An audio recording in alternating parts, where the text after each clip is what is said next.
PAS mesyuarat pemudah yang pertama yang bukan saja untuk tahun ini tetapi diaktifkan kembali dengan mandat daripada Jemaah Menteri. Bersama-sama saya Datuk Wira Amir, pengurusi bersama pemudah yang mewakili pihak industri, Datuk Nur Azmi Dirun, Ketua Setiausaha Kementerian Ekonomi, dan Datuk Luqman, Ketua Pengarah MPC. Luqman MITI dulu. Datuk Latif, Ketua Pengarah MPC. Ada beberapa perkara dan keputusan yang dicapai. Sebelum itu saya bagi sedikit latar belakang mengenai pemudah. Pemudah ialah satu jawatan kuasa bersama yang menemukan wakil-wakil industri dan juga kepimpinan kerajaan daripada kementerian-kementerian yang terbabit. Ia satu-satunya platform yang membolehkan industri dan juga pihak kerajaan bekerjasama untuk memperbaiki proses kerajaan untuk mempercepatkan pertumbuhan ekonomi. Jadi dari semasa ke semasa, perkara-perkara yang dirasakan oleh pihak industri perlu diberi perhatian oleh kerajaan dibawa ke mesyuarat pemudah, dan pemudah juga mempunyai jawatan kuasa kerja mengikut sektor masing-masing yang bekerjasama untuk mencari jalan menambah baik proses dan birokrasi kerajaan. Jadi pada hari ini ada 3 perkara yang diperhalusi. Perkara pertama ialah yang bersabit dengan mengurangkan pergantungan kepada pekerja asing melalui otomasi. Perkara kedua ialah mengenai rancangan kita untuk menambahkan ataupun menyebar luas beberapa program pilot yang telah dibuat sebelum ini yang berkenaan dengan TVET dan juga latihan dalam industri. Dan perkara ketiga ialah bersabit dengan proses untuk mendapat permit ataupun expatriate permit. Ketiga-tiga perkara ini adalah perkara yang cukup penting kepada industri kerana ia bersabit dengan tenaga kerja, dia bersabit juga dengan apa yang disebut satu peralihan yang kita perlu buat daripada tenaga kerja yang berfokus kepada supply driven beralih kepada demand driven. Maksudnya latihan dan juga penyediaan upskilling, penambah baik kemahiran itu digerakkan oleh pihak industri dengan bantuan kerajaan.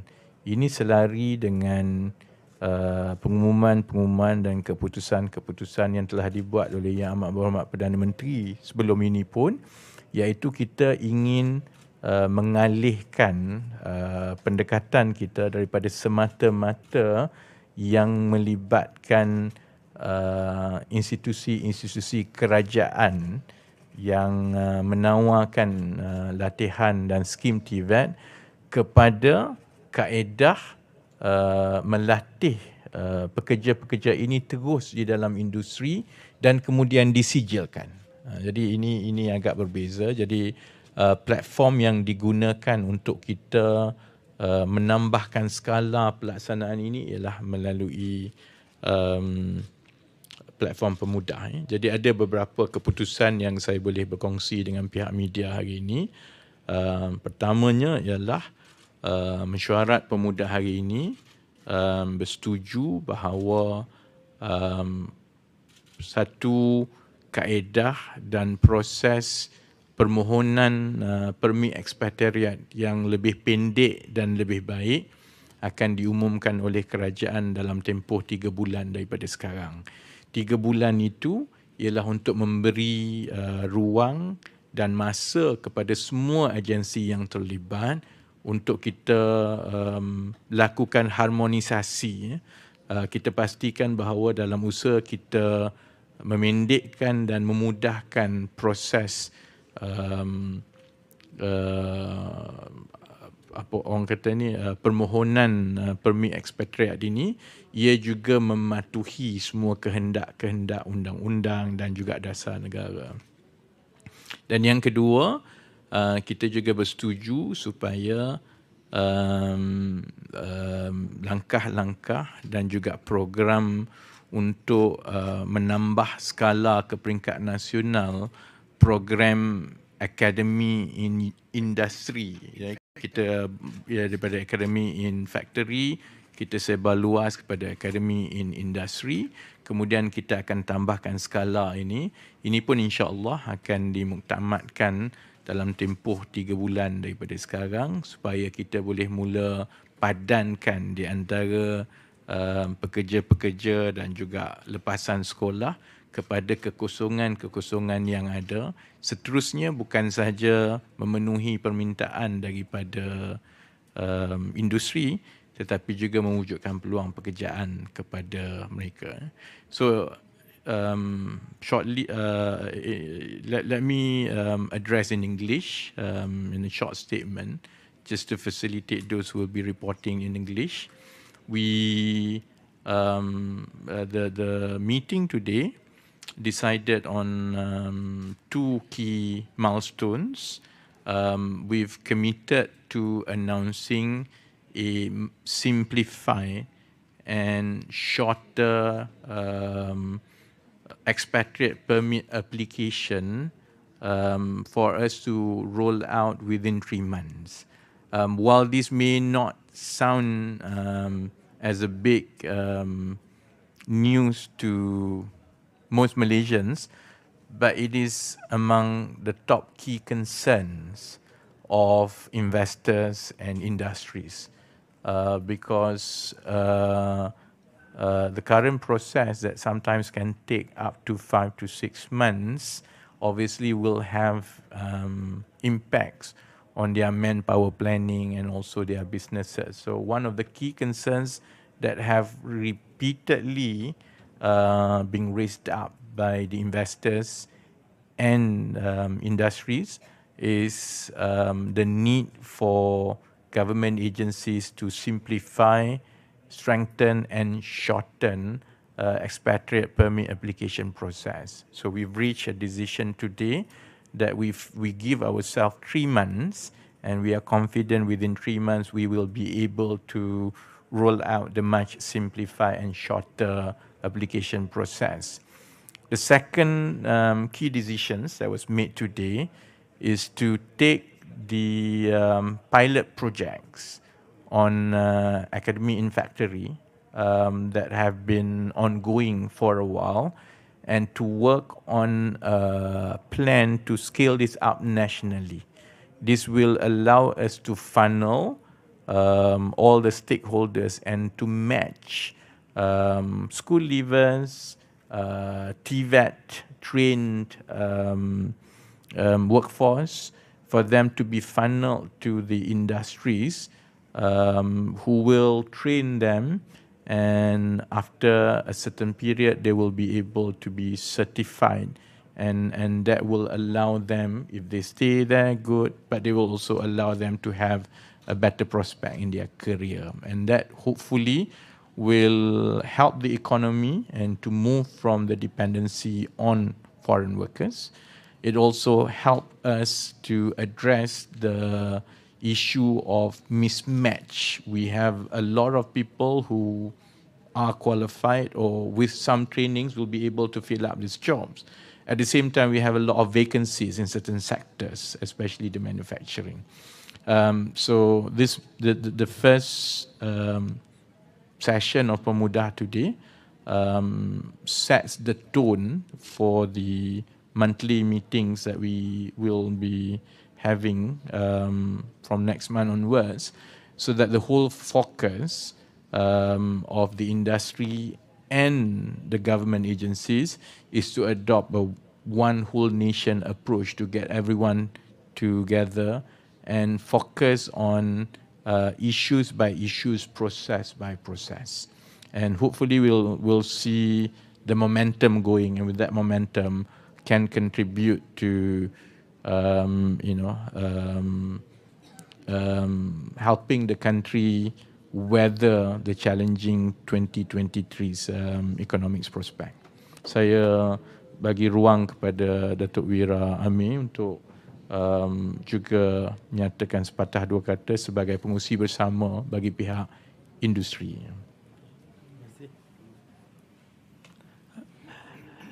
Assalamualaikum. Very much thank you, YB, and the honor to be the co-chair for Pemuda. Basically, today's meeting, of course, the first meeting for Pemuda, and of course, we have discussed actually many issues, and we see and we are very grateful and thankful actually that YB Rafizi himself is taking keen interest in every aspect, and also has volunteered to look at all the committees and to streamline them to make it more effective. Of course, our objective and our joint objective, I'm sure the government's objective and the private sector objective is the same, to ensure businesses flourish in Malaysia, to grow Malaysia, and to make more efficiency. I think the key thing is here that what is not necessary, we should not have it. We should not have unnecessary rules when it's not really required. Instead of not trusting the industry, it is better for the government to trust the industry more. I'm sure the industry knows that they have to do the right thing to flourish in Malaysia, to grow faster, and to give the confidence to the government that the government does not have to check on the industry itself, because the industry itself will monitor itself, because it is in our interest to give that confidence to the government that we do not need to be monitored, that we will do the right thing to flourish in Malaysia, and to ensure that we will grow rapidly and be not only as competitive as we are in ASEAN, but to become more competitive. We have the resources, we have the ability, we have the talent. It's just that, unfortunately, many of us tend to talk more negatively about Malaysia. But as yesterday's Oscar Award ceremony has shown, a Malaysian can win an Oscar Award. So why not the whole of Malaysia win an award in itself? Thank you very much. Ada soalan or clarification? Yeah.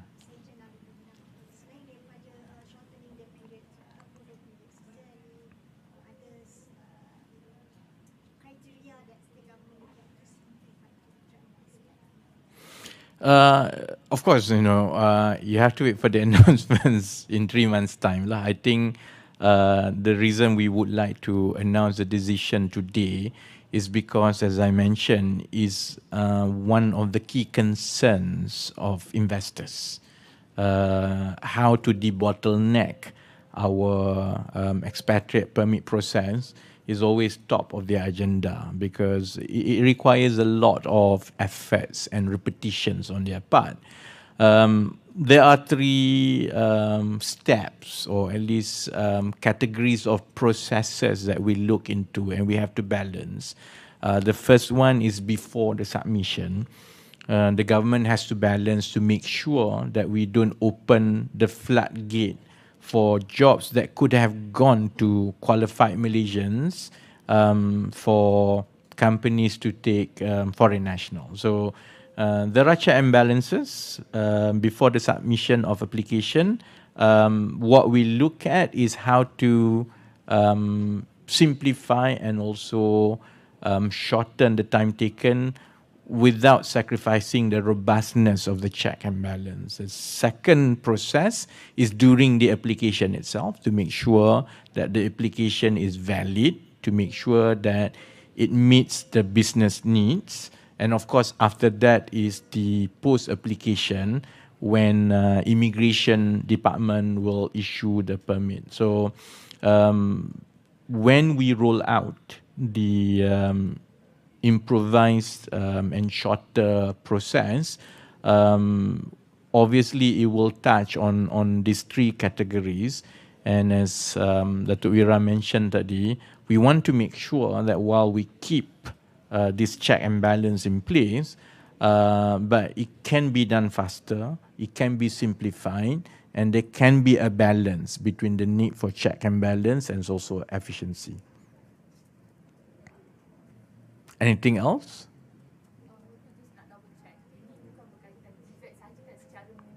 Secara menyeluruh. Cuma sudah tentu yang satu perhatian kerajaan juga untuk pastikan bahawa mereka yang lepasan TVET contohnya, yang sebelum ini menghadapi kesukaran untuk mendapat pekerjaan, mereka ini akan dipadankan. Jadi TVET adalah satu kumpulan yang besar, tetapi dia sebenarnya seperti yang saya sebut tadi, it has to be driven by the industry. Is a demand driven workforce. Jadi dia bergantung kepada keperluan industri. Cuma kalau yang melibatkan manufacturing dan technical, sudah tentu mereka yang melalui TVET lebih dekat dari segi minat dan juga kemahiran asas yang ada. Jadi ini adalah kesinambungan daripada dasar-dasar yang telah pun diumumkan oleh kerajaan setakat ini. Cuma melalui pemudah, kita ingin melaksanakannya pada skala nasional yang lebih besar. Okey, terima kasih. Ya. Soalan ini tak payahlah, especially.